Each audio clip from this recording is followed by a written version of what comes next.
Hello, good evening, ladies and gentlemen, and welcome to Open Mic. Open Mic, of course, with yours truly, Chris Anu, as usual, coming to you from the great state of Texas, Houston, Texas, precisely. Thanks for staying put there to wait for us to get this available. Thank you for tuning in. For those of you joining by way of the social media, thank you for tuning in and staying put to get us prepared to come to you. And for those of you watching by television sets, your television sets in all of Africa, thank you. Thank you for glowing onto ABS out there in the east, in the west, in the north and south of all of Black Africa. I am again Chris Anu, and I come today with Open Mic. And when I say Open Mic, I guess you all know what I am referring to. With Open Mic, we allow you to do more of the talking, not most of the talking, but more of the talking. That is when the situation permits. Unlike before, today I probably will do a lot of the talking because there is so much that I bring to you today. Number one is that Tchiroma is hiding somewhere out of the country. Is that Tchiroma is hiding somewhere out of the country, and what we call the Naira 10 kind of kidnapping almost happened to Isaac Tchiroma yesterday when I was live here on the News Talk. I was sitting on that story. For those of you who were watching yesterday, I kept talking about a story that I'm sitting on, but restrained from saying exactly what it is, because I wanted to make sure that I didn't only get the details right. I wanted to know what I can say, the extent to what I can say and what I cannot say. So I will be bringing you that story. But also I will be bringing you a talking point. Normally on open mics, I don't do talking points. I just talk. But today I'm bringing you a talking point, which is a response, my response to, I think, a 4-page lengthy press statement coming out of La République du Cameroon, essentially to exonerate the regime from chasing out Isaac Tchiroma, from arresting people and putting pressure on the international community, the diplomatic community in Yaoundé, to endorse, congratulate Paul Biya. They are essentially saying, asking the diplomatic community in Yaoundé, what have you been waiting for? What have you been waiting for? It is time. You know, the elections exercise is over. Go ahead and endorse the incumbent, the one who won the elections, Paul Biya. That is the pressure that is coming from Yaoundé, directed at the diplomatic community in Cameroon. So I will bring you these stories, ladies and gentlemen, and of course I will open the phone lines to hear what is on your mind. So you got me right. Stay put. I will be right back in a minute. ABS can help you reach your target audience like never before. Advertising on ABS, you'll benefit from our extensive reach and dedicated viewership. We offer special advertising packages during primetime slots and popular shows. You'll also be featured on our social media platforms, reaching an even wider audience. Don't miss out on this opportunity. Take your business to the next level. Contact our advertising team at absafricatv@gmail.com. ABS can help you reach your target audience like never before. Advertising on ABS, you'll benefit from our extensive reach and dedicated viewership. We offer special advertising packages during primetime slots and popular shows. You'll also be featured on our social media platforms, reaching an even wider audience. Don't miss out on this opportunity. Take your business to the next level. Contact our advertising team at absafricatv@gmail.com. ABS can help you reach your target audience like never before. Advertising on ABS, you'll benefit from our extensive reach and dedicated viewership. We offer special advertising packages during primetime slots and popular shows. You'll also be featured on our social media platforms, reaching an even wider audience. Don't miss out on this opportunity. Take your business to the next level. Contact our advertising team at ABS Africa.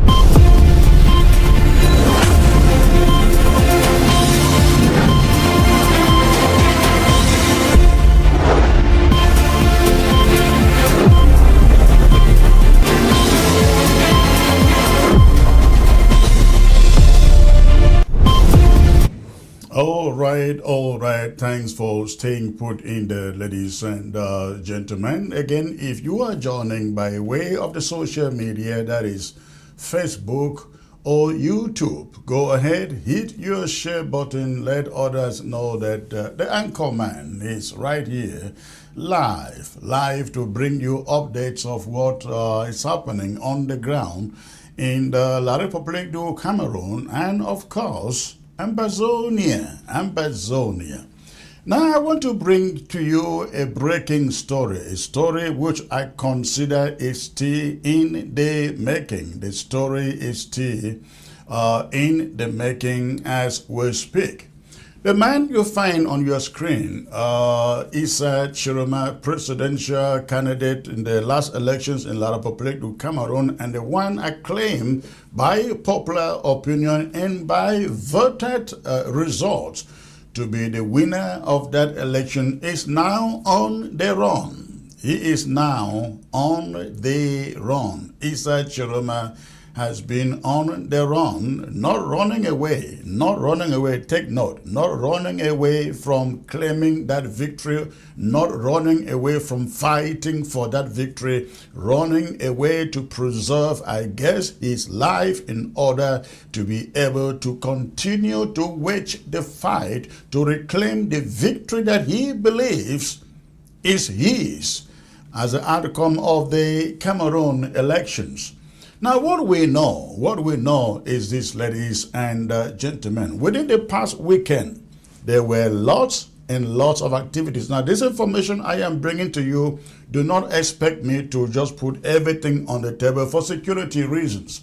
For security reasons, we cannot put everything right here on the table. But what you should know is what I will be able to bring to you at this moment. What I'm trying to do is bring you updates as to what is happening with Tchiroma. What is happening to Tchiroma? I'm just looking at some breaking news here. Okay, I'm seeing some breaking news about Agbobala escaping, running out of Cameroon. That is not true. I just see that flashing on Mimi Mefo, and it says that. Let me take you to that before I get to Tchiroma. Let me take you to that. Now, this is what I am getting reported by Mimi Mefo, which is completely, again, a lie. Nobody should take that. Mimi Mefo News has just confirmed that prominent human rights lawyer Barrister Agbo Felix Nkongo has fled Cameroon after narrowly escaping arrest in the wake of the country's disputed presidential election. Nkongo, who publicly supported Tchiroma Bakare during the campaign and joined him on the trail, emerged as a key ally within the reformist movement. After the vote, he boldly denounced widespread fraud and irregularities, accusing electoral authorities of systematically subverting the people's will. According to sources close to the lawyer, he left Cameroon late last week after learning that security forces had been deployed. Again, this news about Agbobala escaping arrest in Cameroon, ladies and gentlemen, that is completely false. I spoke to Agbobala just about an hour and a half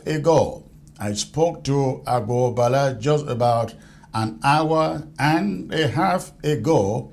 Yes, he is out of the country, traveling for a conference, and he is duly returning back, and he isn't aware of any security operatives coming after him. Again, I spoke with him about an hour and a half ago. Yes, he is out of the country. However, he is out of the country for a conference, and he will be duly returning to the country. And he told me he is not aware of any Cameroon security operatives looking for him or coming after him. At least he has not heard that anybody came for him or came looking for him. So all these social media stories that people put out there just to get clicks, very misleading, very, very misleading. But let me go back to the story of Issa Tchiroma, the attempted arrest or kidnap of Issa Tchiroma over the weekend. As I was trying to say, ladies and gentlemen, lots of things happened over the weekend between Friday and Sunday. Lots of things happened between Friday and Sunday.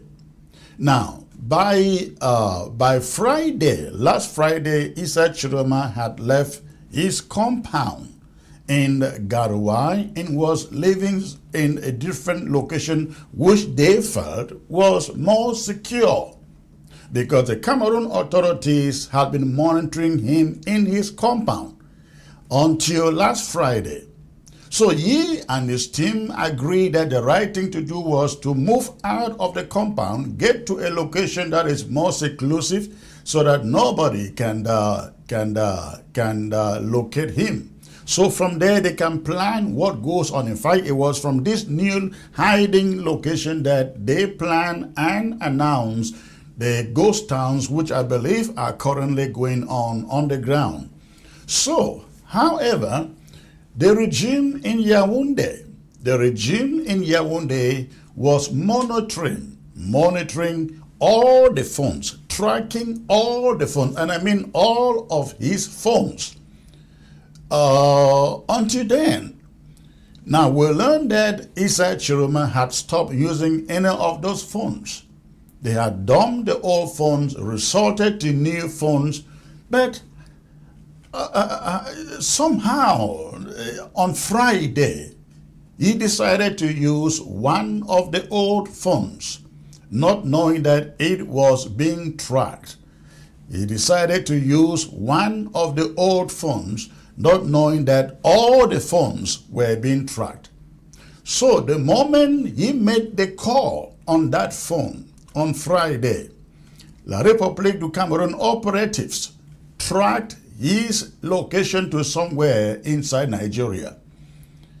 Now, the moment they located Issa Tchiroma somewhere in Nigeria, of course, northern Nigeria in that matter, La République du Cameroun operatives called on Nigerian security forces in that locality and instructed them that one very dangerous criminal was hiding at this so-and-so location. They wanted the Nigerian security operatives to go to that location where Issa Tchiroma was hiding, pick him up, and then once they pick him up, the Nigerian security will then hand him over to the Cameroon security in the style of the Naira 11, Sissoko and others. You remember that in the case of Sissoko, Tasang Wilfred and the others, they were picked up in Abuja by the Nigerian military. The moment they were picked up, they were taken to detention centers. And 1 or 2 weeks after, because I actually flew to Nigeria, as many of you know, to find out what was going on. So, 2 weeks after they were picked up, overnight they flew them to Cameroon, where they are in jail, in prison, as I speak. They wanted to do the same thing with Issa Tchiroma last weekend, either to pick him up and kill him. Now, what the Cameroon security apparatus didn't tell the Nigerian security that they instructed to pick up Issa Tchiroma was that they didn't tell the Nigerian apparatus, security apparatus, that the person they are going to pick is the opposition leader who had just won elections in that country. They didn't say that to the Nigerian security. They only said, the man you are going to pick is a fugitive, is a dangerous criminal. Please pick him for us. The moment you pick him, he is in custody. Let us know. We will send an helicopter to pick him up to Yaoundé. That was the plan. That was the plan, ladies and gentlemen. And so, Issa Tchiroma made a mistake of going back to one of his old phones, not knowing that every one of his phones was being tracked. So the moment he made that call, I think Friday or Saturday, Yaoundé got the location where he was. And once they get the location he was, they called Nigerian security in that community, told them there was a Cameroonian fugitive, very dangerous criminal who was hiding in their community. They want them to pick him up. They want Nigerian security to pick up Issa Tchiroma. And so, ladies and gentlemen, Saturday, Nigerian security got a truckload of the army and the police, and they went to this compound that where Issa Tchiroma was staying. And my understanding, as I'm being told from sources within, they got to the compound. Issa was home with some visitors and the wife. They met the wife. Issa, I think there was, according to my understanding, was that there was no way they were going to get out of that compound without being noticed at that moment, because they came in the truck. 4 of them, heavily armed, walked into the house, while the rest stayed out, I guess, to make sure that nobody leaves. So 4 heavily armed soldiers or police went in. They couldn't find Issa Tchiroma. The wife was in the kitchen. They walked to the wife and demanded to see Issa Tchiroma. And while they were still talking to the wife, Issa Tchiroma, in the moment of courage, walked out to them and said, "Hey, I am here. You are looking for me? I am here." And so it was then they picked him up, took him away, interrogated him, and this is where the surprise came in. These Nigerian securities are picking somebody they were told was or is a very dangerous criminal. A very dangerous criminal. Now they started interrogating him. They started interrogating Issa Tchiroma. So they asked him, "Who are you?" To their surprise, the surprise of the Nigerian security, Issa Tchiroma he responded, "I am Issa Tchiroma, the opposition leader in Cameroon and winner of the last October 12th election." The Nigerian security, they were shocked. They were shocked that they were having in their possession Issa Tchiroma. Of course, they already have heard about him, that he won elections in Cameroon. They couldn't believe that he was the one in their custody.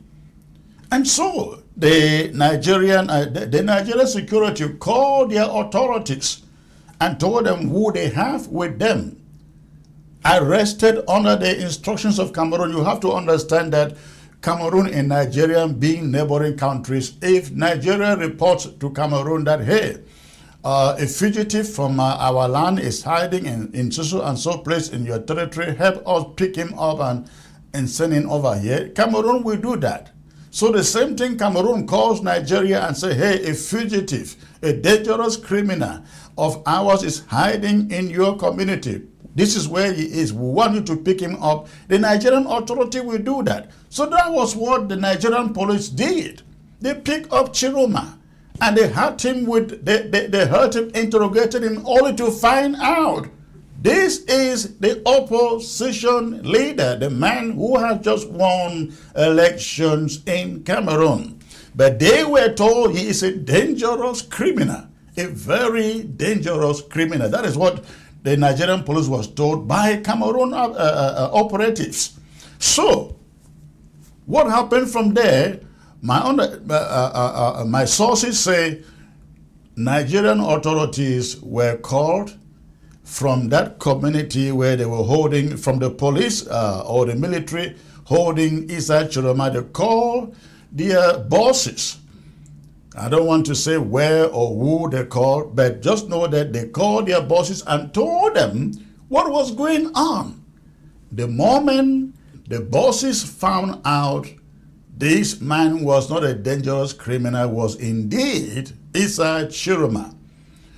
Our sources said their bosses told them, the Nigerian police holding Issa Tchiroma, to go and apologize to him. They should go and apologize to him. And I don't want to talk about the other part, the rest of the story, for security reasons.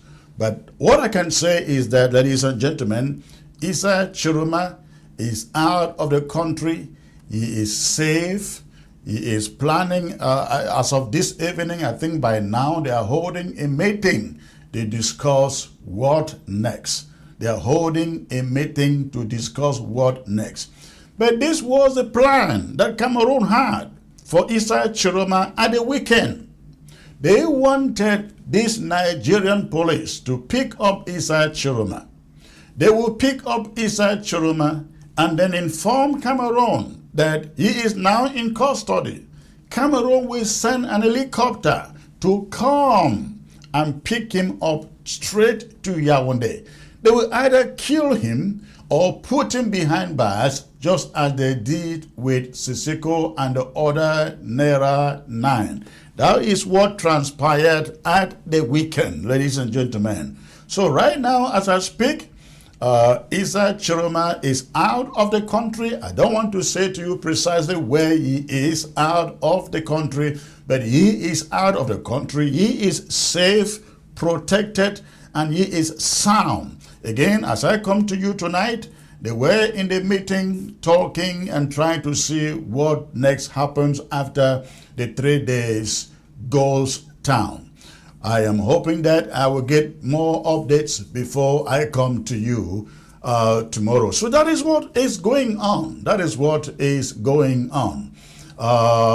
Issa Tchiroma should be able to thank God, really praise God for what happened, because if God did not intervene, he would be in the custody of La République du Cameroun in Kondengé, or maybe he would have been killed by now.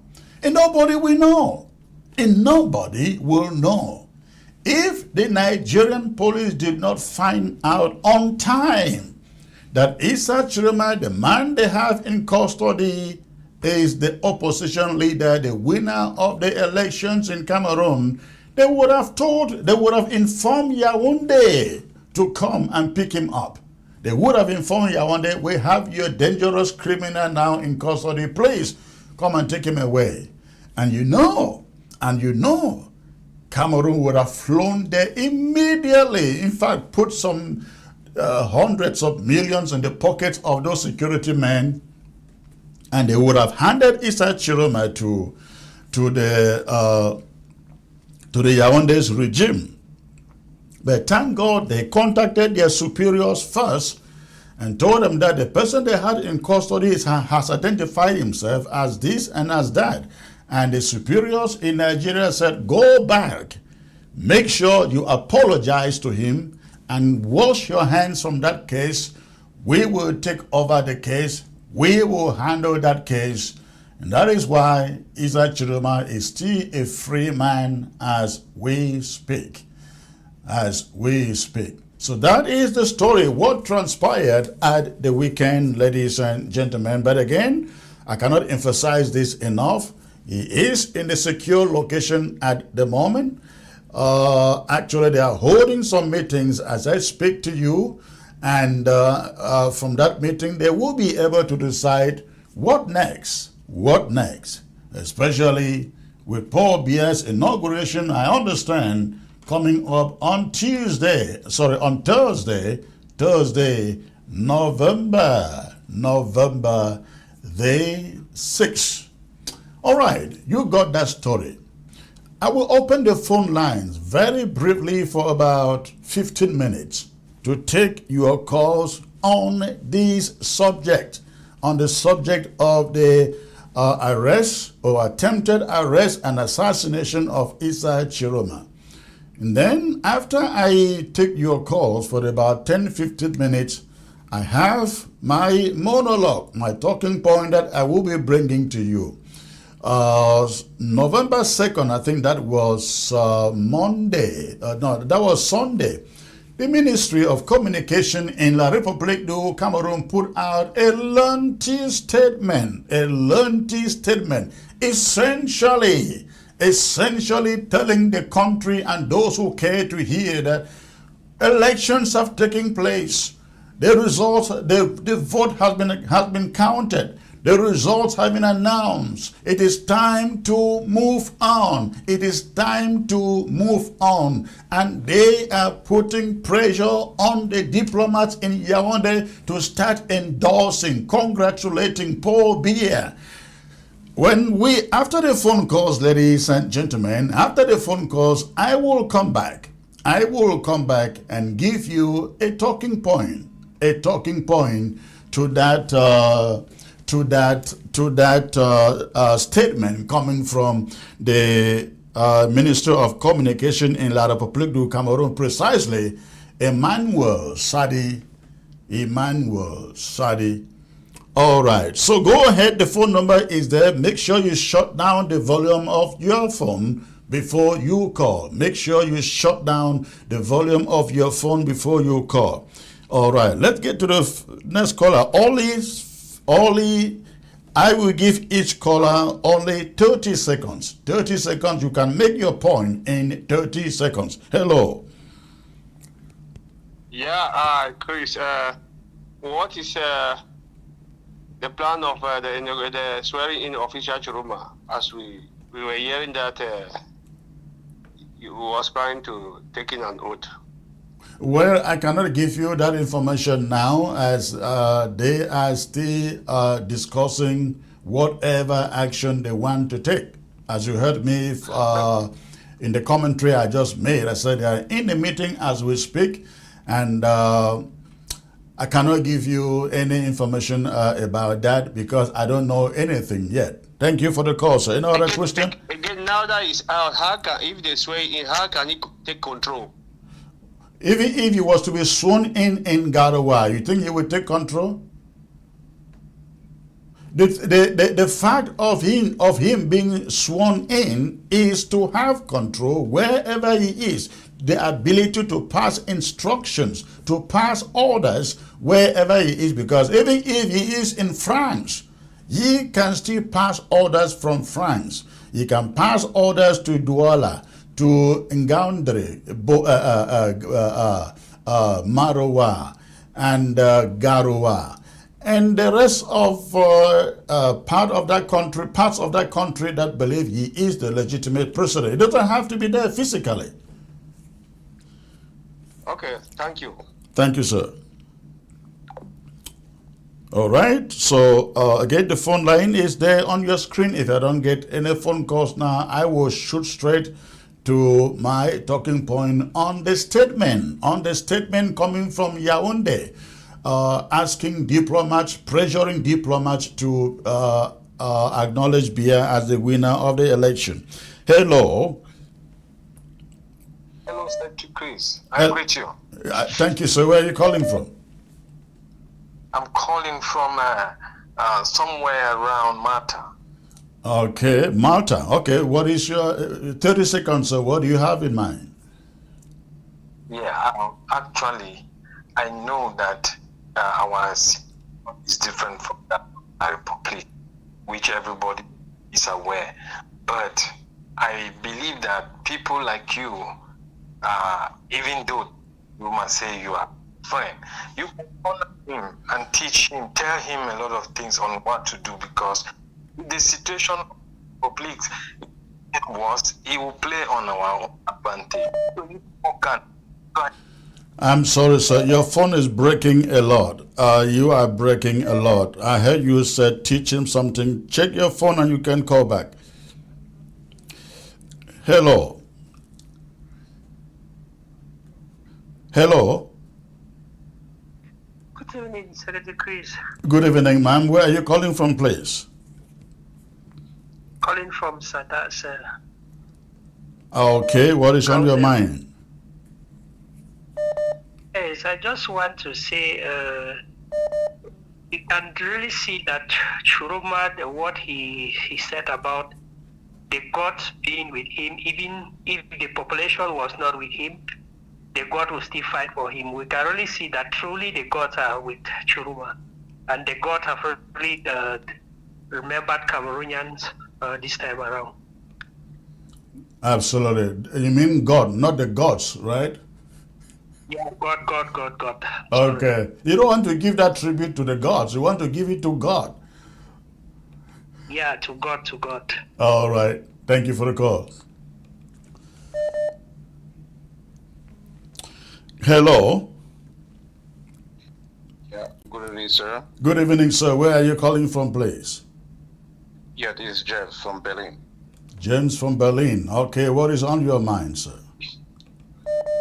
Yes, sir. I just came in. I don't know if my opinion tally with your discussion tonight. What is The your comment opinion? I want to make is that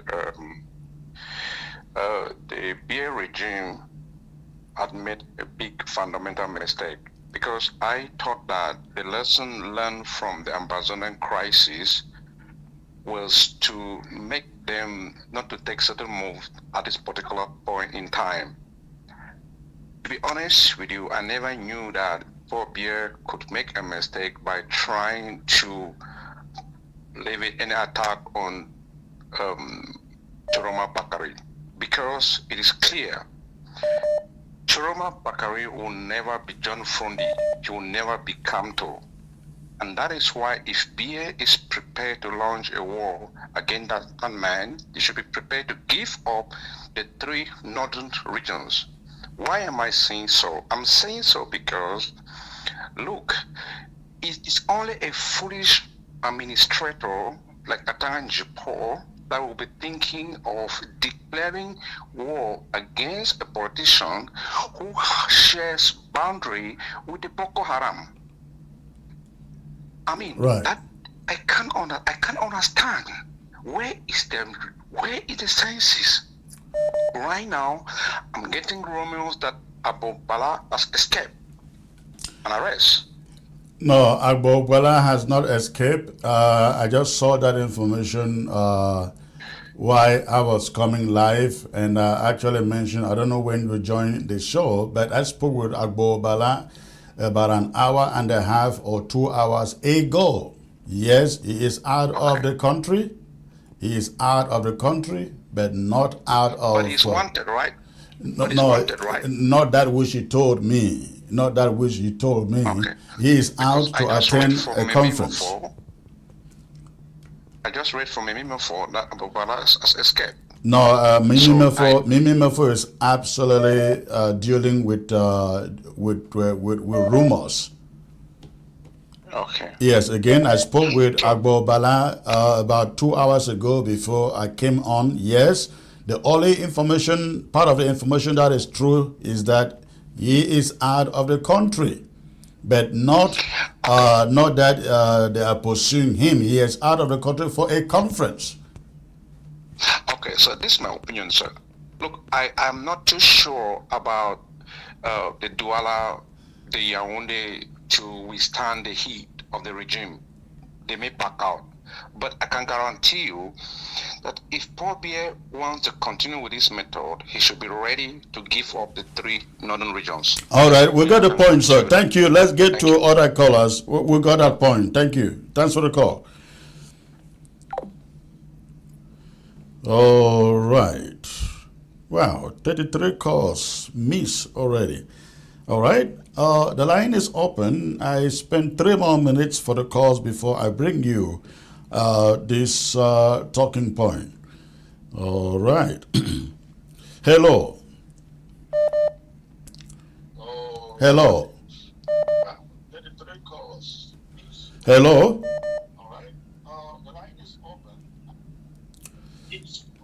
Hello. Hello. Mr. Chris. Hello. Hello, Mr. Chris. Yes, I can hear you, sir. Where are you calling from? I'm calling from the United Kingdom. Okay, and what is your contribution?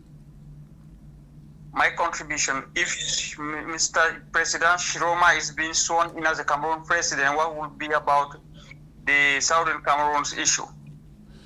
Well, Mr. Tchiroma will be sworn in as the president of La République du Cameroon.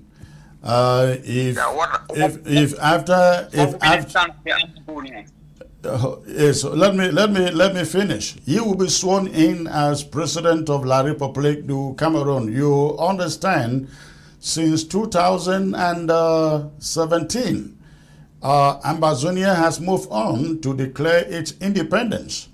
They haven't gotten that independence yet. Of course, you know, it is still, the struggle is still going on. If Tchiroma wants to sit down as president of La République du Cameroon to discuss with Ambazonia, we are all willing to sit down to discuss with him at that moment. Perfect. That's very great. Okay, Mr. Chris, I also have a question. Is it true during his campaigns he says he calls you before going to Bamenda? Is it true that he is a good friend? I don't want to go into that. You know, politicians would say what they want to say. I don't want to go into that. As per whether we talk, absolutely. So I would like you to advise the old 92-year president of Cameroon who have been in power for 43 years. If you have any advice for him, what can you tell him? He should be chased out. The problem is that he is not even alive. Ole Ngongo, Shanta, Ayolo, Atanganji, those are the people who are running the country, not the 93 years old guy. Okay, Mr. Chris, it's my pleasure talking with you. Thank you so very much, and God bless you. God bless Ambazonians. Thank you, sir, for the call. Hello. Hello. Hello. Hello. Yes, I can hear you, sir. Where are you calling from? I'm calling from Dubai. Calling from Dubai. What is on your mind, sir? I just want to thank you for the eye-opening analysis and for the context that you're providing to us. Otherwise, I had initially thought that this is a Francophone problem that should be dealt with by the Francophones. However, given some of the campaign promises that Tchiroma has made, we are hopeful that if he's eventually sworn in, he will initiate dialogue with Ambazonia, and hopefully we'll be able to sit on the table and discuss the separation arrangement, and then we take control of our territory. So continue to educate us, continue to enlighten us, and also continue to prepare the minds of La République du Cameroon that the reason why we are even listening to the possibility of Tchiroma becoming president of La République is because of the prospects that he will have to sit, he's open to sitting with Ambazonia for discussions on mutual separation. Thank you. Thank you, sir. Thank you, sir. Thank you for the call. And that will be the last caller because I need to take you into this monologue. But let me say something. Let everybody out there get me very clearly. During the elections, we asked Ambazonians to stay home. because the reason being we consider ourselves Ambazonians, no longer Cameroonians. And we took that stance since 2017. It would have been unbecoming and ridiculous for us to go out and say, go and vote, go and vote, go and vote. Vote in elections in a foreign country in La République du Cameroon. That would have meant we've given up our sovereignty, our claims for a free and independent Ambazonia. That is why it made all sense to say stay away from elections in La République du Cameroon. There were some who were saying to us, well, if you lock down Ambazonia, if Ambazonians should stay home, you automatically give Biya the victory. Of course. And I asked the question, we have been voting since 1961, other than the CNU and the CPDM. Which other party has won elections in Ambazonia other than those parties? So the thing is, whether you vote or you do not vote, they win. And we saw it in the outcome of the results. In fact, the CPDM was doing better in some parts of Ambazonia than the total population in the area. Can you imagine the CPDM scoring more votes in Momo, more than the population of Momo? Think about that. So it didn't matter whether we voted or didn't. Biya was still going to win. And for those who say we took out votes from Tchiroma, none of our business. But did we want Tchiroma to win? Absolutely. Because we see in him a lesser enemy. Somebody who is willing to sit down and talk. Someone who is ready to negotiate. Someone who is ready to unconditionally free every Ambazonian detainee in their gulags in Yaoundé, Bafoussam, Douala. Someone who is prepared to make peace and apply justice. That is what we saw. And that is why we keep saying today, yes, we support him. We want him to win because we can sit down with him. But until he gets there, we are not going to relinquish our sovereignty to a leader who doesn't exist. We're not surrendering sovereignty to a leader that doesn't exist. That is why we said we better take our neutrality and wait until the results of the elections come out. Now we know he won. And that is why, if anything, we are backing him and supporting him to make sure that he fights and take what belongs to him. That is where we stand, where Ambazonia stands. And let me remind every Ambazonian in the diaspora, even on ground zero, but I think the diaspora are most wanted. We are having a huge all Ambazonia town hall, a big all Ambazonia town hall, ladies and gentlemen, coming up this weekend, Saturday, November 7, beginning at 10 a.m. Eastern Time. That will last only for an hour and a half. What is happening in La République du Cameroon? We have known for long that this moment was coming. The question is, how is Ambazonia prepared? How is Ambazonia prepared to take advantage of this given opportunity? That is why on Saturday, we are asking every concerned Ambazonian, come into that town hall. We are not coming there to lecture you. We are coming to hear from you how we can face this moment of opportunity given us by God in the crisis in La République du Cameroon. Again, Saturday, 10 a.m. Eastern Time, Washington Time, 9 a.m. Central Time in the USA. The link will be sent out for everybody to be able to log in. It's an open town hall for every Ambazonian. We need to talk to figure out what our next step should be. considering what is going on in La République du Cameroon. So please mark the date, Saturday, this coming Saturday, November 10 a.m. Now, ladies and gentlemen, I'm going to take a few minutes out, and then I will come back to you with this talking point, with this monologue. Don't go away. ABS can help you reach your target audience like never before. Advertising on ABS, you'll benefit from our extensive reach and dedicated viewership.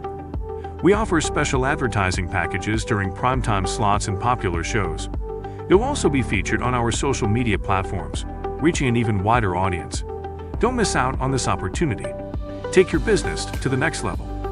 Contact our advertising team at absafricatv@gmail.com. ABS can help you reach your target audience like never before. Advertising on ABS, you'll benefit from our extensive reach and dedicated viewership. We offer special advertising packages during primetime slots and popular shows. You'll also be featured on our social media platforms, reaching an even wider audience. Don't miss out on this opportunity. Take your business to the next level. Contact our advertising team at absafricatv@gmail.com. ABS can help you reach your target audience like never before. Advertising on ABS, you'll benefit from our extensive reach and dedicated viewership. We offer special advertising packages during primetime slots and popular shows. You'll also be featured on our social media platforms, reaching an even wider audience. Don't miss out on this opportunity. Take your All business right, ladies and gentlemen, thank you for staying put in there. I don't know what is happening to Facebook. I realize the viewership just dropped, whatever is going on there. But I think Facebook, YouTube seems to be good, seems to be fine. So again, at this moment, let me bring you this very important response to a statement emerging from Yaoundé, from their communication minister, Emmanuel René Sadi, putting pressure for the world to move on. The elections are over. Let's move on. That is what is emerging from Yaoundé, ladies and gentlemen. Cameroon is in a rush. Let's move on. Let's move on. The elections are over. They are telling everybody who cares to hear and who cares to listen to them. But this is my response. This is my response to that their message. On October 2nd, 2025, of course, the Cameroonian Ministry of Communication, speaking through Minister and Government Spokesperson René Emmanuel Sadi, published a formal statement that reads, at first glance, like an exercise in damage control and diplomatic theater. The document, 4 pages long, calmly frames the October 12th presidential election as open, intense, and the post-election counting as smooth and in accordance with provisions of the Electoral Code. That is Emmanuel René Sadi. Apparently referring to Tchiroma, it denounces the opposition's hasty proclamation of victory and then condemns calls for insurrection and employs foreign diplomatic missions in Yaoundé to be objective and avoid partisan stances while congratulating the declared winner, Paul Biya. The tone is measured. The intention is unmistakable to normalize and internationalize a contested result and to mute external scrutiny. That's the intent of that statement. Taking again the reality of the weeks since the ballot, a reality characterized by rival declarations of victory, mass protests, coercive policing, reports of killings and detention, and an opposition leader forced to flee or go into hiding. The Ministry of Communication statement reads, less like sober governance, and more like an alibi written for history. Independent reporting and human rights organizations document a far messier, far more violent and contested post-electoral landscape than the ministry admits. Journalists, rights monitors, observers and diplomats have recorded fatalities, arrests and credible claims that the main challenger is Tchiroma Bakari, who publicly declared victory and whose supporters are massed in the streets, has been driven from his stronghold and is now out of the country or in hiding. The statement insists the campaign and voting took place in a free, responsible, and calm manner, and that counting was conducted smoothly by the appropriate authorities. This is a classic inoculation technique. Assert normality repeatedly to preempt and diminish contrary narratives. But independent coverage from reputable outlets and the human rights organizations document the opposite. They document sustained protests, deadly clashes with security forces of Cameroon, and arrest of demonstrators. Human Rights Watch recorded fatalities and widespread arrests. International media reported internet restrictions and violent disposals in multiple cities. In fact, now they shut down internet in Cameroon. The government's unqualified claim of calm, therefore reached as an outright contradiction of the public record, or what the public knows. Rhetorically, the phrase "in accordance with the provisions of electoral code" seeks to import technical legality into the moral and political debate.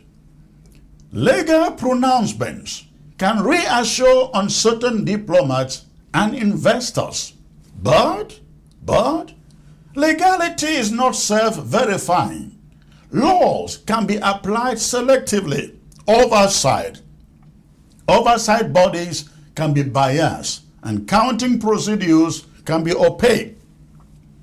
When a process is contested on the ground with competing tallies and witnesses to irregularities, insisting on procedural propriety without transparent, independent verification is insufficient and, in this context, disingenuous. That is what is happening in Cameroon, and that is what is wrong with the statement. The statement points to a handful of national and international observers who allegedly commended the conduct of the election. The phrase "handful" is instructive. It suggests limited endorsement, while implying it is nonetheless decisive. The government does not name these observers. They do not. Nor does it engage with documented criticisms from reputable international actors and NGOs that describe excessive force and irregularities. This tactic does two things. It manufactures a veneer of international legitimacy, while simultaneously avoiding the hard work of addressing specific allegations, ladies and gentlemen. Diplomatic statements and press reports from several international outlets and diplomatic missions, however, made clear their concern about the violence and the contested nature of the results. Those external voices and the eyewitness accounts that underpin them are inconvenient for the Cameroon government's narrative and therefore they are omitted in the report. When the government selectively cites supportive observers while omitting critical ones, it is not presenting an objective account. It is performing propaganda. It is performing pure propaganda. A striking feature of the statement is a rapid slide from calling the opposition declaration hasty, to equating protests and ghost towns with insurrection, punishable, they say, by lengthy imprisonment under the Penal Code. The statement quotes Section 116 and warns that those responsible have been arrested and that suspects are being investigated. There is an unmistakable strategy here that they are trying to enforce to reclassify political protests from rival claimants asserting electoral victory to mass civic dissent over alleged fraud as criminal conduct. This is not mere legalism. It is a deterrent message aimed at citizens, organizers, and foreign observers. That's what Cameroon is trying to do. Labeling resistance as insurrection serves at least three purposes. Number one, domestically, it stigmatizes protest and deters participation through fear of prosecution. Institutionally, it enables the use of heavy-handed security responses under the mantle of law enforcement. And internationally, it frames dissent as a security problem rather than a political grievance, a framing designed to reduce the appetite among foreign missions, among diplomats, to press for investigations or mediation. But when the state resorts to criminal law to silence electoral contestation, it is an index of political crisis, not of restoration of order. Independent reporting of disappropriate falls and fatalities suggests the punitive framing is not merely defensive, it is repressive. Maybe, just maybe, the most revealing passage in René Sadi's appeal to friendly countries and other international partners to be objective, and not to lecture or take partisan positions, warning that such stances could adversely affect our relations. This is diplomatic pressure in the first order, dressed as a plea for mutual respect. The Cameroon government is effectively saying to embassies in Yaoundé, applauding or recognizing dissent will be treated as an unfriendly act with bilateral consequences. But why would the government, La République du Cameroon government, feel it necessary to include this paragraph? Because in an age of rapid international information flows, the optics of repression and disputed results are powerful. Foreign recognition, even measured statements of concern like from the AU, EU, UN Secretary General calls for investigation, can delegitimize a newly declared mandate. The coming from Emmanuel Sadi therefore doubles as a preemptive bargaining chip, a request to the diplomatic corps in Yaoundé to trade moral clarity for the stability of bilateral relations. It is a transactional appeal that subordinates democratic scrutiny to the calculus of realpolitik. This appeal from Yaoundé to the diplomats is further qualified by counsel that diplomatic positions should be based on mutual respect of our sovereignties, they said. But sovereignty is not a license for impunity. International norms allow external actors to comment on elections precisely because elections are a form of collective self-rule. When the integrity of that process, election process, is in doubt, silence from diplomatic missions is tantamount to enabling the violation. Perhaps the most morally corrosive omission in the Ministry of Communications statement in La République du Cameroon is any meaningful acknowledgement of the human cause, the people injured and killed, the hundreds detained in their cells, and the opposition leader who declared victory and has since been forced to flee or go into hiding. Independent reporting and multiple sources have documented Issa Tchiroma Bakari's public claim of victory. The intense mobilizations in cities such as Douala, Bafoussam, Mbunda, Chang, Garoua, and even Yaoundé, and later reports that he left the country or was secreted away amid threats and attempted extraction, as I mentioned before. Cameroon government's paper speaks of holds and looters, but does not account for the documented claims that their security forces use lethal force against demonstrators. That amnesty of narrative, demonizing protesters while quietly vanishing a political rival, is the clearest evidence that the statement's priority is regime survival, not reconciliation. When a government, La République du Cameroon government statement, seeks to normalize a contested election, it does more than protect an incoming administration's immediate interest. It shapes the archive of legitimacy, diplomatic recognition, corporate risk assessments, and international lending decisions often hinge on declarations of stability and legality.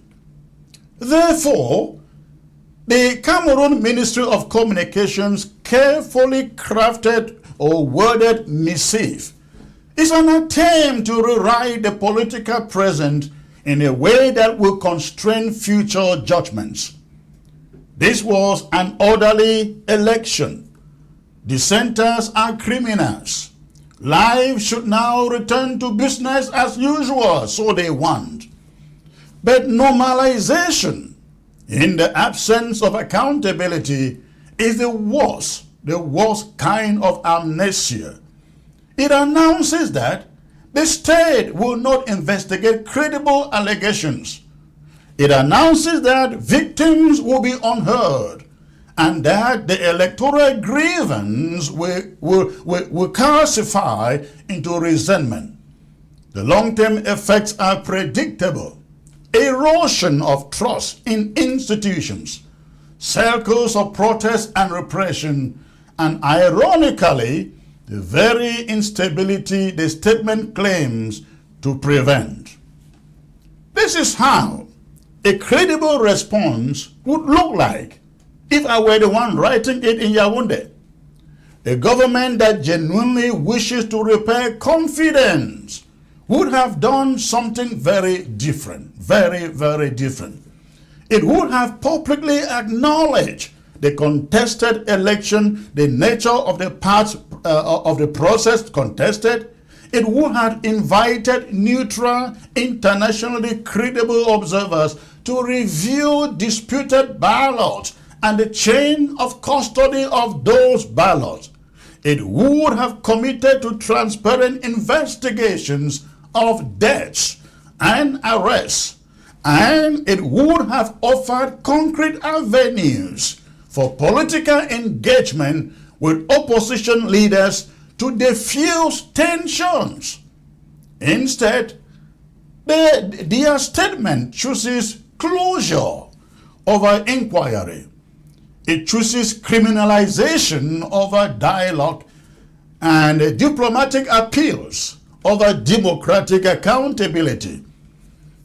The Cameroon Ministry of Communication statement is a polished instrument of political closure, a crafted narrative that seeks to explain away evidence of a troubled electoral aftermath and to bind international actors into a posture of quiet acceptance.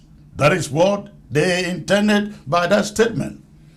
Its repeated invocations of law and order, combined with admonition to the diplomatic corps, indicates that the priority is the outward image of legitimacy rather than the inward work of truth-seeking and of reconciliation. This is not merely spin.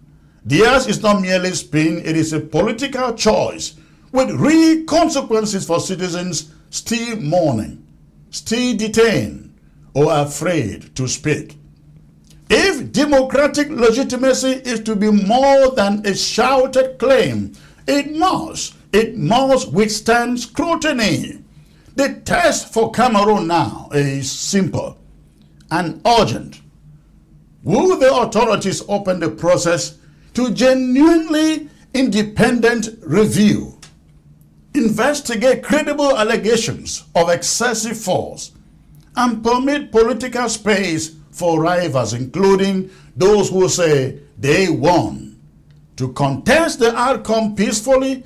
Will they open that space? Or will the state double down on a rhetorical closure that asks the world to look away? The answer to this will determine whether the 2025 election in Cameroon is a settled chapter or the opening paragraph of a longer, deeper crisis. The ministry's statement attempts the former. The facts on the ground and the international record suggest the latter. And that is it, ladies and gentlemen. That is what is happening down in the La République du Cameroon.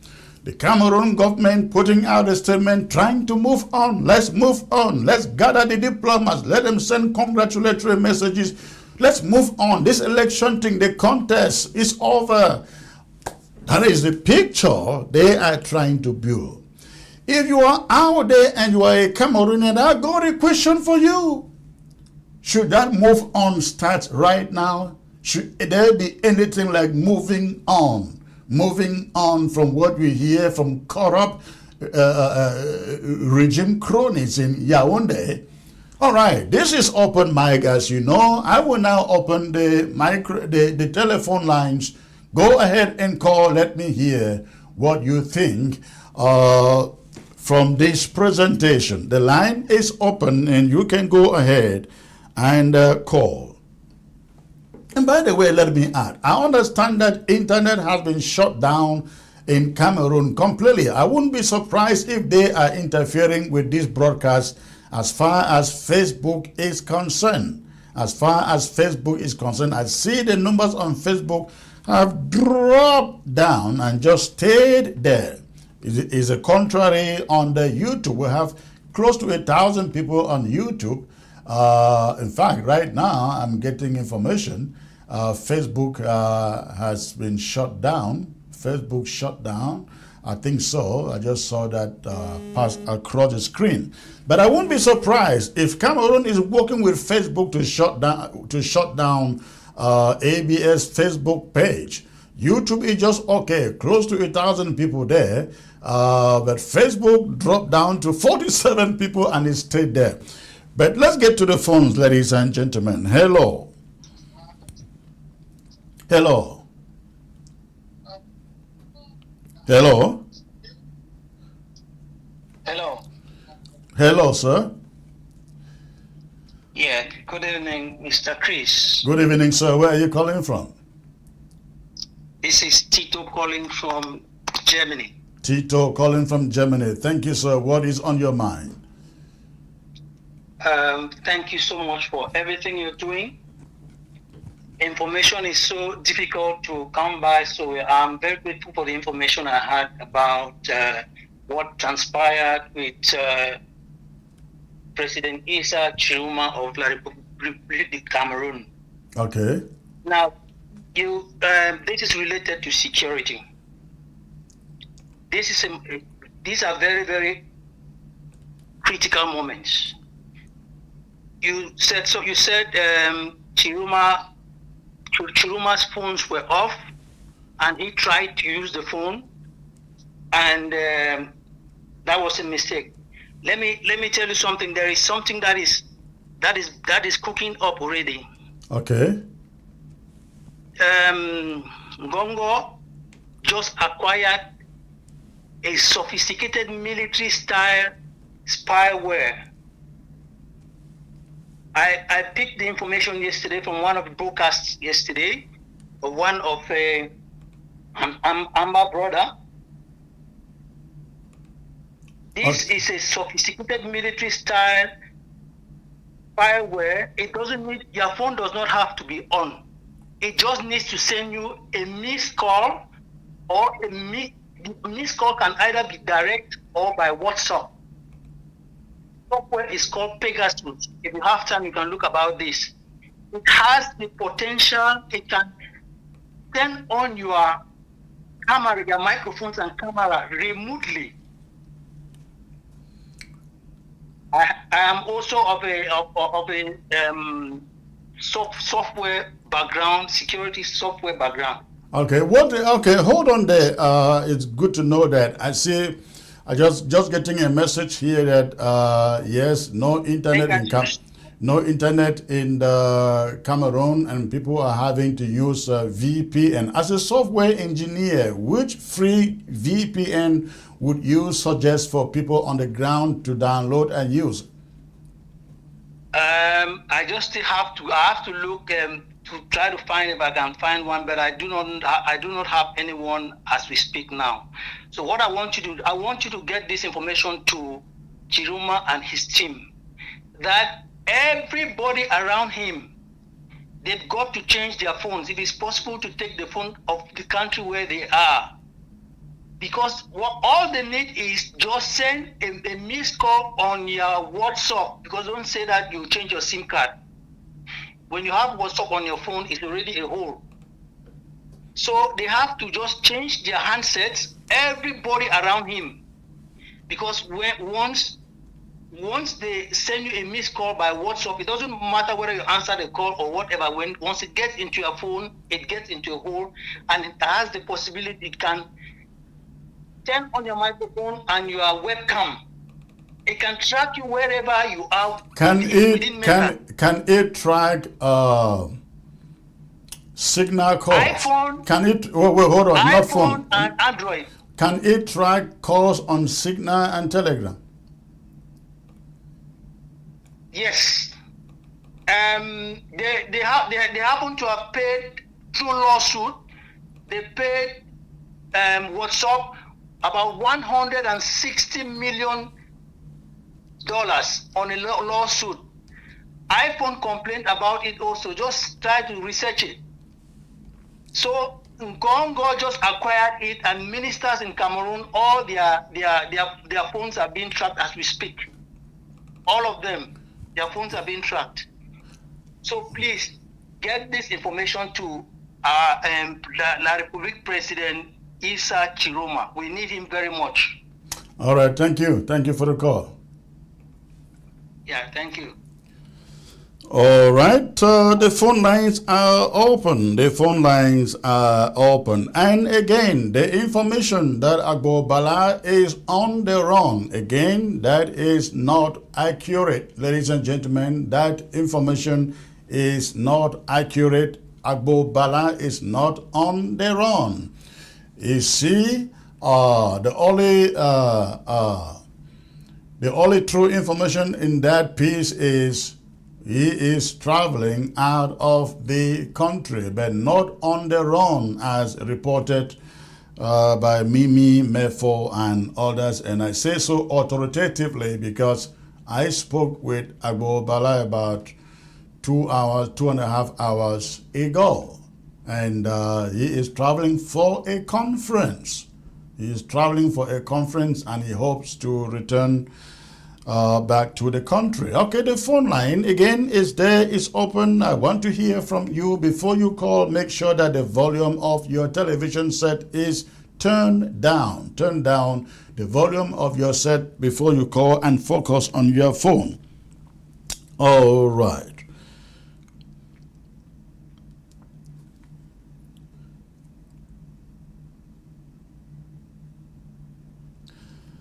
All right. In the absence of any calls at the moment, I will take a brief break out. And before I come back and continue with the call. So please stay tuned. I am going to be back. Okay, let me get to this caller before I go. Hello. Hello. Hello, Comrade Chris. Hello, good evening, sir. Good evening, Comrade Chris. Thank you. Where are you calling from? I'm calling from Ground Zero. Okay. What is on your mind, sir? Yes, I just want to say thank you for the updates you are updating us with. Because right now on Ground Zero, internet is really an issue. So as you just asked about the VPN that we are using, as for me, I'm using a VPN now. That is why I'm able to reach you without some kind of hitches. What VPN are you using? Maybe others can benefit. I see that we are blocked. ABS is blocked on Facebook. I have no doubt Cameroon is behind that because YouTube is just fine. We have almost 1,000 people on YouTube, but suddenly Facebook got disconnected and we cannot reconnect. All right. So what VPN are you using to connect so that others maybe they can get it? I'm using Proton VPN. Proton VPN, and is that a free one? Yes, it is a free VPN. You can download it if you happen to have data, because sometimes from time to time they release internet for about some few minutes, then it goes back. So at any moment you find out there is internet, you just download your Proton VPN and install it. When you install, at least you'll be able to communicate online. Oh, okay. I hope others hear that. Proton VPN, that is Proton, right? Yes, sir. VPN. All right. Others who are listening can benefit from that. You download it onto your phone. Once you have data, you download it and install it and leave it running. Anytime they shut down your internet, you will still be able to access the internet. Of course. And when you download it, you don't set your location as Cameroon. You can set your location in Europe or America. Of course, that is true. Thank you. Thank you for the call. Thank you.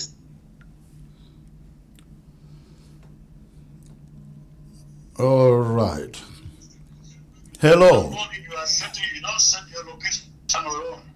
Hello, can you turn down the volume of your set, please? And focus on the phone. Thank you. Thank you for the call. Hello? Hello, Yes, sir. Where are you calling from? from Maryland. Maryland. Okay, what is on your mind, sir? Yeah, I enjoy your show, but I have a concern. My concern is like you are one leg in, one leg out. I'm trying to get an understanding why the leadership cannot go go all the way with Tchiroma. It's like one leg is in, one leg is out. What's the reason for it? The reason for it is simple. I am not a Cameroonian. I am a Ambazonian. we can offer moral support. We cannot offer practical, physical support to Tchiroma. Well, it doesn't really matter. There are times whereas people go on partnership, and partnership doesn't have to be that you are from the same place. On what grounds? On what grounds would I be partnering with a candidate from a neighboring country? Well, will you say that Europe, the whole Europe is partnering with other countries to fight war? It means that they are from the same country. It doesn't have to be that way. No, in this case, Tchiroma is not yet there. If we were to partner with the leader of Cameroon to fight any war, as you put it, or do anything, that would make a lot of sense. Right now, our moral support is for Tchiroma to become the leader of Cameroon. Then maybe we can partner with him to do the kind of things you suggest. Well, to me, I think that ideology is really it might be right, but I'm thinking that it's not the best way of action. Let me ask you. You sound like an Ambazonian. Why would you want how would you want us to go in full throttle as you suggest?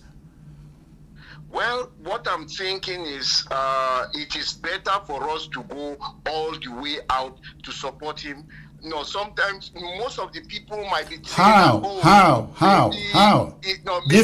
Send him money on his word.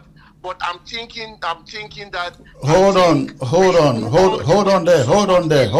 on there. When you say you think we should go in fully to support him, I'm asking how. Give him money, or what are you talking about? Well, it can be money, it can be physical contribution. I'm just the first thing we are talking about is like the ghost town today and tomorrow, which the people are not participating. To me, it is really it is not the best way. I'm not saying that you are wrong, but I'm just saying that is not the best way. I think you have the heart for it, but I can see that you think too much about what other people are thinking. Well, you see, no, it's not like I think too much about what other people are thinking. I think all Ambazonians, let me not be optimistic here, but I think that the overwhelming number of Ambazonians want to remain neutral in matters that concern the domestic politics of La République du Cameroun. It's just like you live in America. If you don't have if you are not a green card holder, if you are a green card holder, you cannot vote. You have to be a citizen to vote. But when you are a green card holder and you have two candidates running for an election, you cannot vote for any of them. You still have moral support for one of them, isn't it? Well, no, that is true. That is true. But believe me, I know what I'm saying. What I'm saying to you, because I can see it in your persona, that you really, really want the best for Tchiroma, but for some reason, I'm seeing you are holding back. No, you are not correct there. I really, as you say, I really, really want him to win. The best I can do for him is to maybe do advocacy for him, as I do. As you guys know that I do. But what can I do beyond that? Go and vote for him? No, true. All I can say to you is that you need to convince your people behind the scene that it is the right thing to do. Well, I think our people are doing the best they can. They have already done it for 9 years. In fact, Tchiroma was nowhere to back them up for those 9 years. I think they have really done the best to kind of show him, demonstrate to him that they care about him. Listen, thank you for the call. I appreciate it. Okay, sure. Thank you. All right. Okay, the phone line is open. Go ahead and call. Go ahead and call. Somebody is writing, "Good evening, sir. Is Tchiroma still alive?" Tchiroma is 100% alive, strong, and kicking. 100% alive, strong, and kicking. All right. Let's see. Somebody here writes, hello, please let them use Proton VPN. Okay. Proton VPN. We are tired of this country, a country where the citizens are being forced to stay quiet and act like illiterates, whereas we have well-educated citizens in the country. Okay, a country where Elekam will be caught doing fraud. Will be caught doing fraud, but yet you will hear no justice on them. All right. Hello, sir. Hello. Hello. Hello. Hello. All right. When you call, you have to stay on the line. Hello. Hello. Hello? Hello. Hi, Chris. Yes, who may this be? Emma? Emma. All right. All right. All right. How are you doing? I am doing excellent. Good to hear your voice. Great, great. So I think we are all in this together, but I disagree with some of the things that you are saying. Okay, go ahead. When you say you are an Amazonian, right? One of my parents is from the Anglophone. My mom is from Bamenda. My dad is from the Francophone side. So are you saying that those are two different countries? You are very... I'm confused. First of all, it surprises me that you are still hearing today, or you want me to tell you today, that we have two countries, Ambazonia and La République du Cameroon. If you have been following, it appears like you have not been following events since 2016, have you? Yeah, I live in the U.S., but when I go to Cameroon, there is no airport to go land in Bamenda, where you say it's another country. Yeah, because so there was... I have to land in Yaoundé, and then they have to come down and pick me up from there. So when you say you are not a Cameroonian, you have your own Ambazonian passport, or which passport do you use to travel? Oh, hold on there, hold on there. You see, an airport doesn't legitimize or make a country, but having said that, let me add that we had an international airport in Tico. You know Tico, right? Is it functional? I was there in Boya. It is not functional because it is not functional because of deliberate La République du Cameroon government policy. We know that. But let me also add that we are two separate countries at the moment. And again, I'm really surprised that you have not learned that since 2017. We don't have a problem. I think that's misleading. No, let me clarify. Just hold on. Let me clarify. We don't have really big issues with La République du Cameroon citizens. We have issues with the elite that rules that country. You may not understand the intrigues involved, but I think anybody who grew up in Ambazonia and understand the marginalization, the annexation, the militarization of the territory, and the decimation of public infrastructure in that country, whereas the southern Cameroon's Ambazonia produces 82% of the gross domestic product of entire La République du Cameroon, knows that something is wrong. This is why Ambazonia decided, if you are not going back to federalism that we practiced from 1961 to 1972, then we want our own country.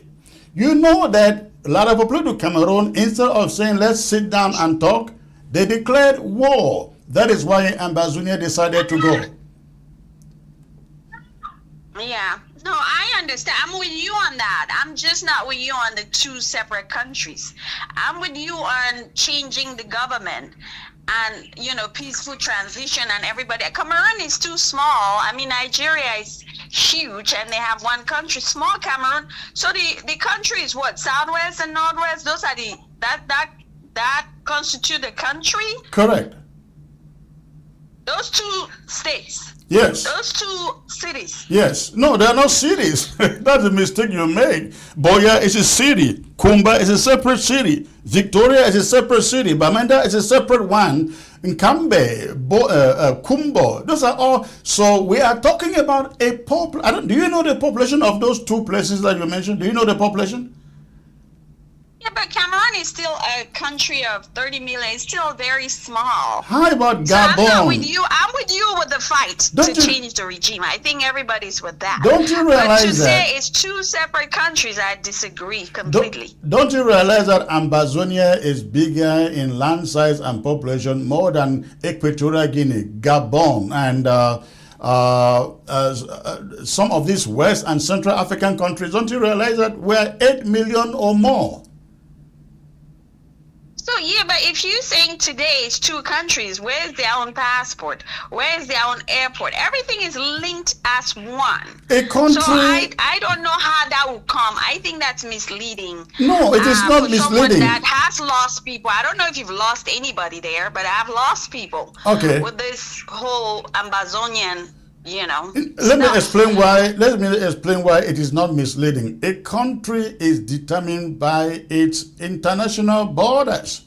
I don't know whether you've asked anybody, I don't know how long you've lived in the US, but haven't you heard that there are international boundaries marked between the Southern Cameroons and La République du Cameroon by the United Nations?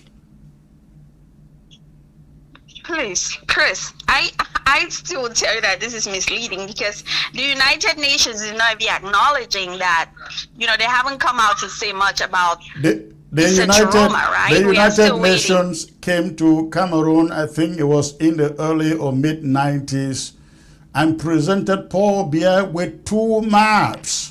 Go and research that online. You will see the images. Okay. Yes. Showing. No, but I have lost people. I've lost people in that battle, and I just think that it's misleading that letting people think there's two countries. People leave. My sister leave Bamenda to go to Douala for certain things. There's nothing.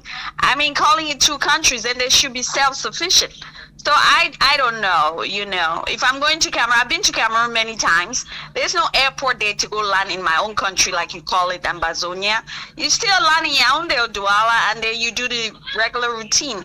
What I'm saying is that I agree with you with a lot, regime change and all of that, but the two-country path, I think it's been misleading, and we've lost a lot of people.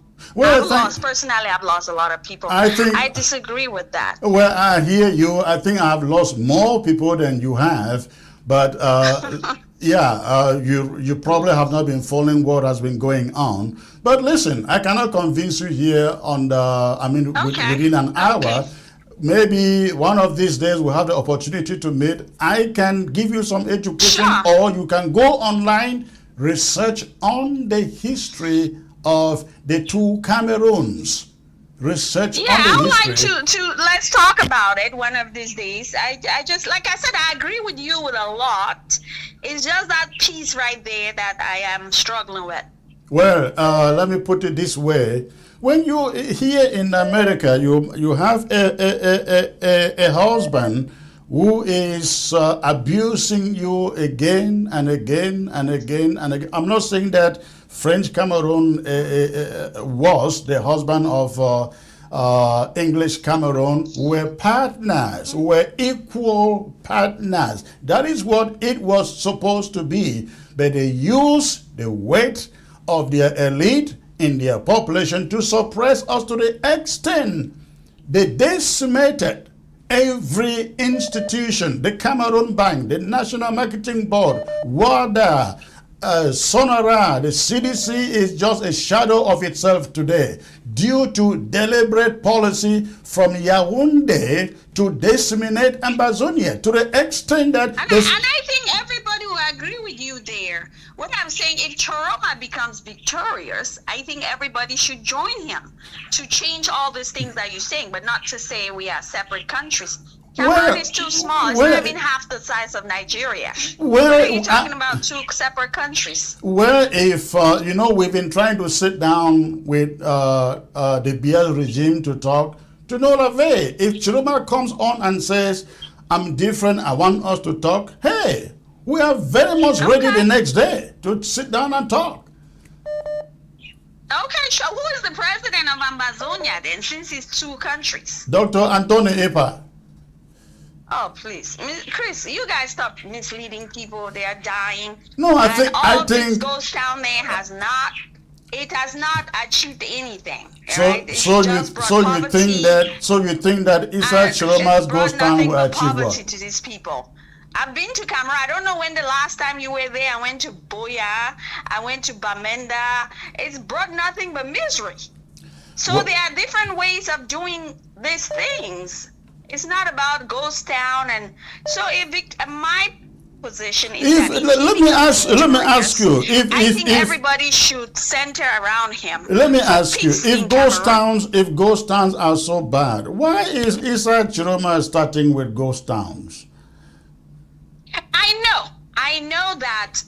If the whole country goes into ghost town, I agree with that. That would catch the attention of the regime. So why do you think it is bad? So why do you think ghost towns are bad for Amazonia? Yeah, because nothing is coming out of it. You know, when that is back to the drawing board. That right? is your opinion. That is your opinion. We want to get to the drawing board with any leader in that country who is willing to do that. Even if it is Paul Biya, we are willing. But for 9 years. You understand? I hear you, and I'm with you. But what I'm saying is that if you've gone to Bamenda recently and Boya, all these places, I don't know if you'll be preaching the same thing. I will, because as I said, I've lost more people than you. You got to understand that the entire of the southern Cameroons now, it has been a war zone for 9 years. You don't expect things to remain the same. Anyways, thank you for the call. I agree with you. Thank you, Chris. Thank you for your time. All right.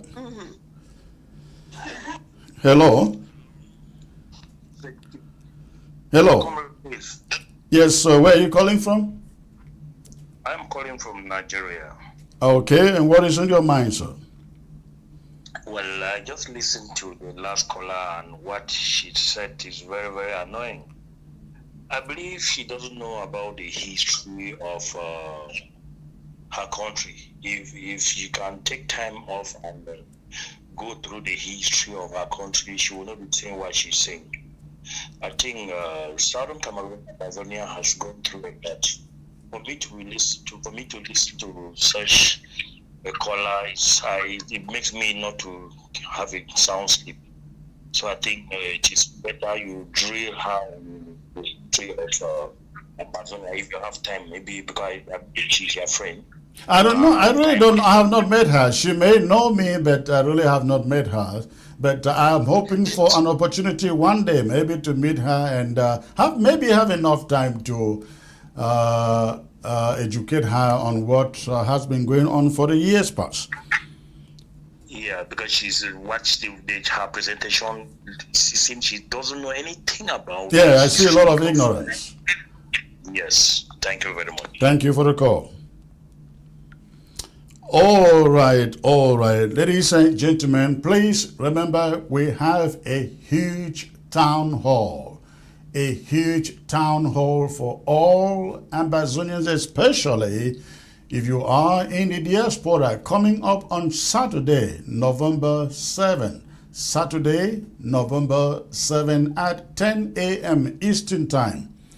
We have a moment in La République du Cameroon, a moment that we have all been waiting for. It is time to seize the opportunity, ladies and gentlemen. It is time to seize the opportunity, sit together, discuss, and come up with with some suggestions, tangible suggestions. that meeting on the Saturday. We just want to listen to every Ambazonian out there. So please prepare to be there.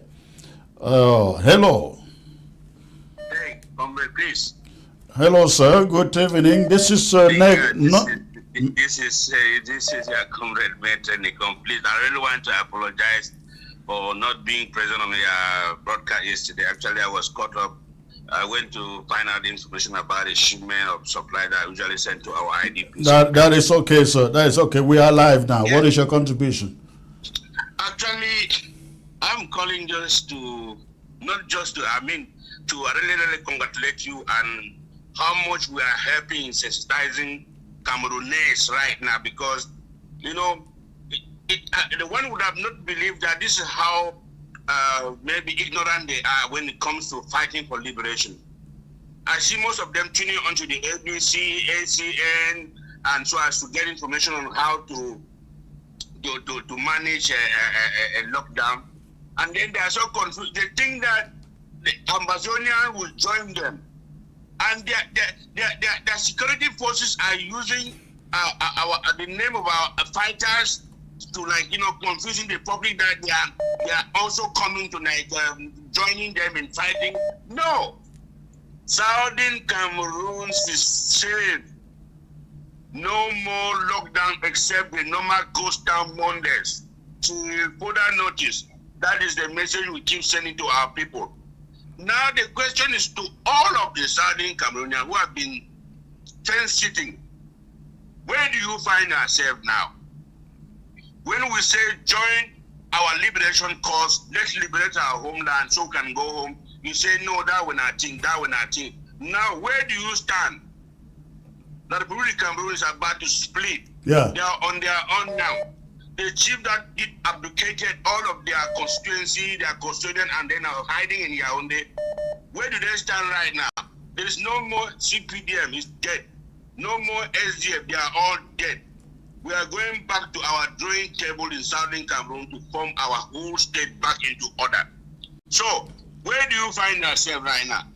I could see, look at the route from Kumba to Mampe or Motorable, but they say Mampe raised in diaspora.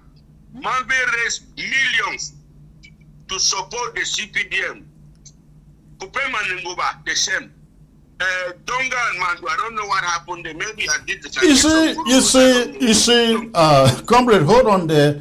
Talking about those contributions that the so-called elite raised all over Ambazonia to support the CPDM election. Do you have you guys realized that those fundraisers were only conducted in Ambazonia? Such a shame, comrade. I mean, such a shame. I have not seen anywhere in the western province of La Republique du Cameroon where contributions were made for the CPDM. But you go to India, you go to the BLM, you go to Manu, you go to Meme, you go to Momo, you go to Mezam. They got everybody. They got everybody to contribute money for the CPDM elections. Go on, comrade. Yes, comrade Chris, once again, actually, I think it's not too late. You know, when once realize that you've made a mistake, it's never too late to come back. We have been a good people all along, but I know there have been sponsored manipulation amongst our leadership. I mean, elites, especially those in the diaspora, especially cultural groups and stuff like that. The only issue here is the main question in the board on the wall right now is, where do you stand? Where do you stand? Are you going to come back now into the fold and see that you contribute and then let's complete? Look, each and every one in the diaspora, you can call back your family, your respective people, a relative at home. They will tell you that it is relatively calm. There is no more kind of like harassment from all of those. We are identifying those fake ambas of the Atanganji, and we are pointing them out, and then we are treating their cases. That is a matter of public information. We should know this. But now, are these our people who are part of us going to now say, well, please, sorry? You cannot imagine that And then Bembe, is it Momo raised 1 point something million and we're calling on the government to build a military back in Momo? What a shame. All right, comrade, thanks for the call. Let me get to others. Thank you. Anyway, thank you very much, comrade. I really appreciate it. God bless. Thank you. Hello. Yes, hello, Comrade Chris. Hello, sir. This is my Texas guy, right? Absolutely. Well, Comrade Chris, what if it is true that Issa Tchiroma has escaped the country? Yes.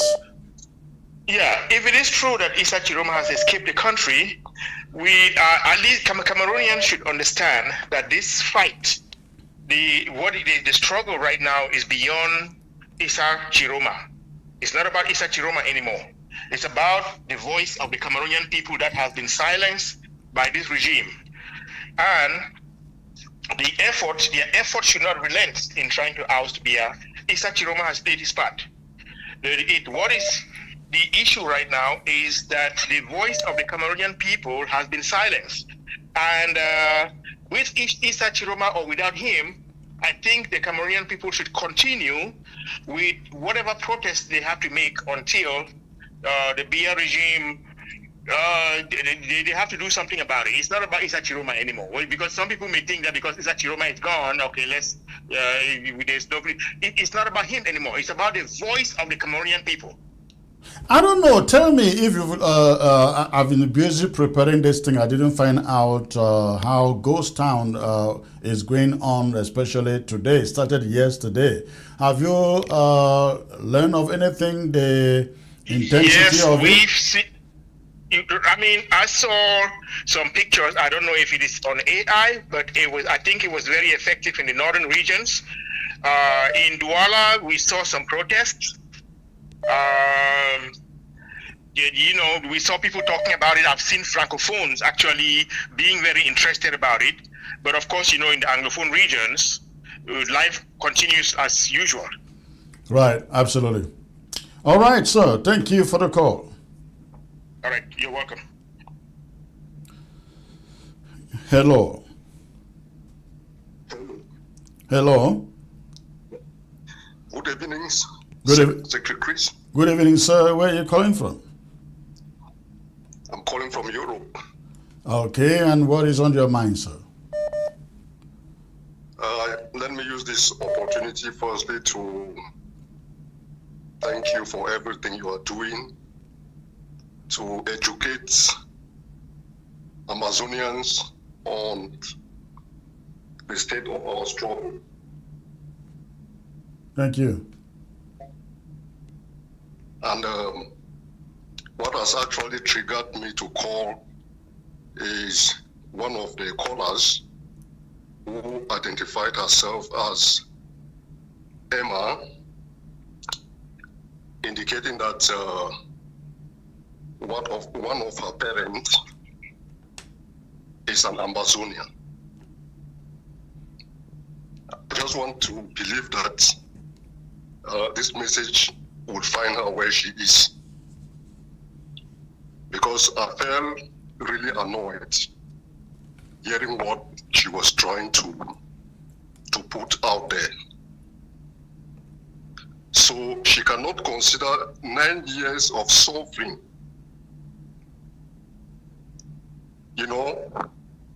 as misleading, that you are trying to mislead the population. What kind of statement is that? So I just pray that she should go back and do her findings and be enlightened, such that the next time she's coming up, she should be able to say something that is reasonable. Thank you very much. Well, thank you, sir. Thank you. All right. Ladies and gentlemen, I think I'm going to call it a day here. Let me see. A caller thinks the marriage of her father and mother should join two what? Should join two countries to be one. Mercies. Okay. Hello.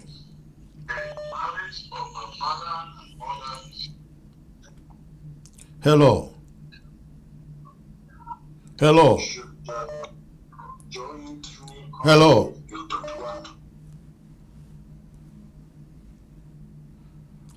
Hello. I told you guys that before you call, shut down the volume of your set.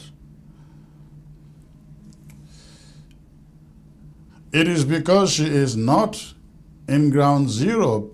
Most of them that stay in abroad don't fear the pain in ground zero. That's why they keep talking like that. I guess this guy is referring to the lady who called earlier. Let's see. Hello. Hello. Hello. Secretary, good evening. Good evening, sir. Where are you calling from? I'm calling from Bamenda, Secretary Chris. From Bamenda. Okay. What is on your mind, sir? Secretary Chris, I asked him, say, the woman where we did for program, then the listing program, he called you, they talk the kind of thing. So if we can succeed in our country, you will get your own place. Well, you get for understand, say, out of 100 people, maybe 15 go get different opinion, right? So we'll not blame her. Yeah, that woman then they don't say when I did the mislead way. When we did the software, now Ghana them so when the workers send black leg them, the workers worry we for country, so we that kind of thing is so enough fine. You know so that. Be very careful. You know, say even if we get referendum for Ambazonia, some Ambazonians will still vote for go join La République du Cameroon, right? Yeah. So Secretary Chris, we get for when I back. When I go, when I know so when I take hand, we get for when I back, Secretary Chris. all right. Thank you for the call. Yeah, Secretary Chris. Now we get for my back. Thank you. All right. Ground zero. I take it because of you. Hello. Hello. Hello. Hello. Yes. Hello. I can hear you. Where are you calling from? Hello. I can hear you, sir. Where are you calling from? Hello.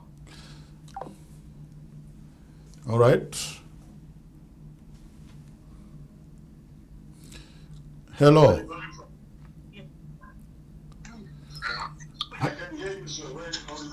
Hello. Hello. Can you turn down the volume of your phone, of your TV? All right. All right, the calls are over. They are done. I always told you to make sure that you turn down the volume of your TV before you call. When you are listening to me from your TV, to talk to me from your TV, I can hear you. I hear all of the TV in your background because the actual phone will be delayed. So, ladies and gentlemen, we're going to call it a night here, but before I go, again, I cannot emphasize this enough. The Grand All Amber Town Hall coming up on Saturday, this coming Saturday at 10 a.m. Eastern Time. Saturday, 10 a.m. Eastern Time, 9 a.m. Central Time. So I hope that everybody will show up. Let us brainstorm and see how we can take opportunity of a moment like this in La République du Cameroun. We knew this was coming. The question is, what do we do? What do we do? How do we approach it? When we go into the meeting, we just want to hear from you. We are not telling you what we have planned to do or what has to be done. We want to hear from Ambazonians, what they think of the moment and what they hope that the leadership should do. So again, the town hall is coming up on Saturday, 10 a.m. Eastern Time. Saturday, November 7, 10 a.m. Eastern Time. We will try to make sure we get the link and put the link out by Thursday. By Thursday, we'll try to put the link out. So, having said that, still, ladies and gentlemen, I want to make a very special appeal. I have been making this appeal for months, for at least a month now. ABS comes to you thanks to the support of a few individuals who try to chip in to get it to stay on satellite. A few days ago, as some of you would have noticed, ABS was off of satellite. Some people have had to chip in to get it turned back on. We just cannot come here helping, doing our best to inform you, to educate you of what is going on, and then at the same time we are worried about how to keep this going on. Again, I strongly want to appeal to everyone listening to the sound of my voice. Please help us end the worries about sustaining, keeping ABS on the satellite. This is very, very important. When this thing is shut down, ground zero worries. They don't know. They are like, the doors are closed up against them. So my appeal, we need 100 people, just 100 people. Please, just 100 people who will say, Comrade Chris, add me in the forum. Add me in the forum of the 100 people, and I will be donating at least $25 or more for ABS on a monthly basis. That way, we're able to keep the satellite running without interruption. Please, that may be your own way of supporting what we're engaged in, especially at this critical moment when we see what is going on the ground. So please, the phone number is there on your screen. You want to join the ABS 100 forum. The ABS 100 forum, send me a message on the number you find there. I really do not want to get people from Africa trying to join, because it will be a problem making a payment on a monthly basis.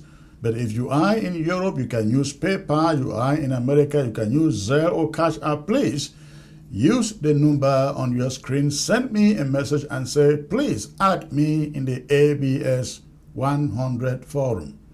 Again, the phone number is there. And thank you in advance for considering to do that. Please do it now. Do it now. Thank you very much for being part of the show, and I look forward to coming back tomorrow with news talk, hoping that there will be some other developments to bring to you tomorrow. Thanks for tuning in, and good night.